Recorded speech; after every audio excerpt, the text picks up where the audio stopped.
It is such a high. It is unlike any high I've ever experienced before. It's shocking, again, what these cars can do. And I think the first week, first month, is really just learning to trust the car. The car will do it. The car will stick to the ground. The car will brake. Just trust the car. And this was a constant mantra with me. So if you're going down a straight and you have it pinned, and they tell you can brake at the 75-yard marker, and I mean, when you brake, it's like you put, all your force into it, and this car will slow down in time. You could go from 180 miles an hour to 40 miles an hour, like that, in the shape of that amount of space. And to trust that the car is going to stop, even when you're heading for a wall, is something your mind, you got to make the switch. The second one is that the car sticks in these high-speed corners. That's the most shocking. You just think there's no, any other car is going to roll. These things, it's the more you put into them, the more it gets compacted to the ground, the better it sticks, the faster you can whip around this corner. And I mean, by the end of it all, we were hitting speeds that just felt like, the physics of it all just wanted to rip your head from your shoulders. It was so awesome, so staggeringly awesome, what these cars can do. My first moment of filming is at Silverstone, race weekend, in front of 120,000 fans.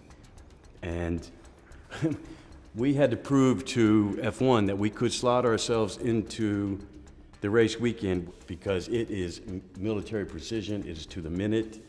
And so we had a 20-minute slot where we could go out on quali day in front of the fans and film ourselves. Lewis came on, then it was a go, and it was a simple phone call for me. And I remember we sat down that first time, and that's less about racing and more about just sitting with a gem of a human being. There's a reason champions are made, I think, beyond just talent, and it's also how they carry themselves and how they face the world. And he is just a gem and a gent, really, really. And then you come to the expertise that he has brought to this thing, and he would give us like 12 hours in a day, and we would just sit and just query and throw questions at him, and what about this? And he really helped shape us. That first weekend, just feeling like we're on hallowed ground, and we are stepping into a sport that is so revered and treated like religion and has such a profound history to it. So it's very humbling, and we just wanted to make sure we didn't get in anyone's way, and that they still could focus on what they needed to do, and we could tell our story as embedded into this race schedule. By the end of it, whatever it was, a year and a half later, it just felt like our own backyard. We'd been there so long. We'd had a lot of talks with the guys. Everyone had been really gracious with us, the teams, and we had a lot of laughs, and we felt oddly a part of it. I love that 𝘭𝘠𝘢𝘢. We were really, really lucky to get him. He's one of our best, and you watch this guy, he's just so inventive. Each take,